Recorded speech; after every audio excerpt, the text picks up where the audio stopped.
ધોરણ 12 સાયન્સ અને કોમર્સના ગુરુવારે પરિણામ જાહેર કરાયા હતા, જેમાં A1 ગ્રેડમાં આ વર્ષે પણ સુરતે રાજ્યભરમાં બાજી મારી છે।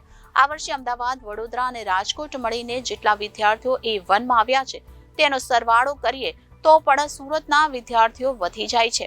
સુરતમાં સાયન્સમાં કુલ 328 અને કોમર્સમાં કુલ 1703 વિદ્યાર્થી A1 ગ્રેડમાં આવ્યા છે, જ્યારે અમદાવાદ, વડોદરા અને રાજકોટ મળીને સાયન્સમાં કુલ 250 તો કોમર્સમાં કુલ 1616 વિદ્યાર્થીઓ A1 ગ્રેડમાં આવ્યા છે। ત્યાં સુરતમાં સૂર્યોદયના સ્ટુડન્ટ ચમક્યા।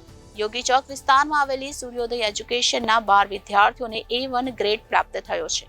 વિદ્યાર્થીઓમાં જીનલ ઝાલાવાડિયા, દયાળા સિદ્ધિ અને ટાઢાણી હર્ષને અનુક્રમે પ્રથમ 3માં સ્થાન મળ્યું છે। યોગી ચોક વિસ્તારમાં આવેલી સૂર્યોદય એજ્યુકેશનના 12 વિદ્યાર્થીઓએ A1 ગ્રેડ પ્રાપ્ત થયો છે। વિદ્યાર્થીઓમાં જીનલ ઝાલાવાડિયા, દયાળા રીતિ અને ટાઢાણી હર્ષને અનુક્રમે પ્રથમ 3માં સ્થાન મળ્યું છે। વિદ્યાર્થીઓએ કહ્યું કે રોજની મહેનત ધાર્યું પરિણામ અપાવે છે। સંચાલક મેહુલભાઈ બાબરિયાએ કહ્યું કે વિદ્યાર્થીઓને સ્માર્ટ રીતે તૈયારી કરવામાં આવતી હતી, જેનું આ પરિણામ છે। તેઓ પેપર સોલ્વ કરતા હતા। ઝાલાવાડિયા જીનલ વિજયભાઈને પ્રથમ ક્રમ મળ્યો છે। જીનલને A1 ગ્રેડ મળ્યો છે અને જીનલે કહ્યું કે હું રોજની 8 કલાકથી વધુની મહેનત કરતી હતી। રોજની મહેનત અને પેપર સોલ્વ કરવાની કાળજી શિક્ષકો કરાવતા હોવાથી આ પરિણામ મળ્યું છે। મારું નામ મેહુલ બાબરિયા, હું સૂર્યોદય એજ્યુકેશન યોગી ચોકનો સંચાલક। આજે કેવા પ્રકારનું પરિણામ આવ્યું છે અને કેટલા વિદ્યાર્થીઓએ તમારા ત્યાંથી બાજી મારી? દર વર્ષે અમારી સંસ્થા સૂર્યોદય એજ્યુકેશન યોગી ચોક વિસ્તારમાં જનરલી પ્રથમ નંબર ઉપર જ હોય, પણ આ વર્ષે પણ અમારા વિદ્યાર્થીઓએ ખૂબ જ મહેનત કરી અને અમારી સંસ્થાને સતત આગળ રાખવાનો પ્રયત્ન કરેલો છે। જેમાં ટોટલ 12 A1ની અંદર ટોટલ 12 વિદ્યાર્થીઓ અને 36 વિદ્યાર્થીઓ A2ની અંદર છે। એટલે કે જોવા જઈએ ને તો ટોટલ 95ની એવરેજ સંખ્યાની અંદર અડધાથી વધારે વિદ્યાર્થીઓ ટોટલ A1 અને A2ની અંદર આવેલા છે, જ્યાં યોગી ચોક વિસ્તારમાં સર્વશ્રેષ્ઠ પરિણામ છે અમારું। ઓલ ઓવર આટલું સરસ પરિણામ આવવા પાછળ ખાસ એવું શું તમે કરાવો છો કે આટલું સરસ આવે? સૌથી મહત્વનું છે કે અમારા વિદ્યાર્થીઓ અહીંયા હાર્ડવર્ક નહીં પણ સ્માર્ટ વર્ક ઉપર કામ કરે છે।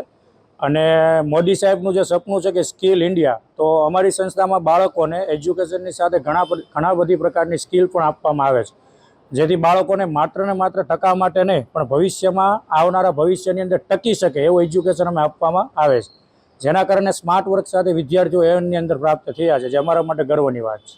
મારું નામ ટાઢાણી હર્ષ પ્રવીણભાઈ છે। હર્ષભાઈ, કેવી રીતની મહેનત રહી અને કેટલું રિઝલ્ટ આવ્યું છે? મારું રિઝલ્ટ 92.71 છે અને મારે પર્સન્ટાઇલ 99.80 છે અને 60 છે અને મારે આખો વર્ષમાં જે પણ મહેનત કરી છે તો સૂર્યોદયને શ્રેય જાય છે અને મારા માતા પિતા અને બધા જ સાહેબોને। કેટલા દિવસની રોજની કેટલી મહેનત કરતા અને શું એવું ન કરતા? દિવસની 7 થી 8 કલાકની મહેનત હતી ને જેને કારણે બહાર જવાનું ઓછું અને રિઝલ્ટ વધારે સારું આવતું। સોશિયલ મીડિયાનો કેવો ઉપયોગ કરતા? સોશિયલ મીડિયાનો ઉપયોગ થતો પણ એક્ઝામ સમય થોડોક ઓછો હતો। અને શું કહેવા માંગશો તમારે જેમ બીજાને સફળતા મળે? મારી જેમ બીજાને સફળતા મેળવી હોય તો બધાને આખું વર્ષ મહેનત કરવી પડે, છેલ્લે ભેગું કર્યું તો કંઈ ન થાય। એટલે કે તમે કેવી રીતના મહેનત કરતા, નોટ્સ કયા અલગ બનાવતા, શું સ્ટ્રેટેજી શું હતી? સ્ટ્રેટેજી કે જે પેપર લખવાની રીત આવે, અક્ષર બહુ સારા રાખવાનું, પેપર લખવાની સ્ટાઇલ હતી તે અલગ હતી। દયાળા રિદ્ધિ છે। રીતિ, આજે શું પરિણામ આવ્યું છે? કેટલા ટકા આવ્યા? શું કરી શકે? આજે મારે 92% આવ્યા છે અને 99.29 PR આવ્યા છે। આગળ શું બનવાની ઈચ્છા છે? આગળ હું IT ફિલ્ડમાં આગળ વધવા માગું છું। અને આ શ્રેય કોને આપશો સફળતા? આ શ્રેય હું સૂર્યોદય પરિવારને આપું છું, કારણ કે એ તો અમને રોજ મહેનત કરાવતા અને મારા માતા પિતાને જેણે મને સપોર્ટ કર્યો। Reporter Arvind Rathod, Janadesh news, Surat.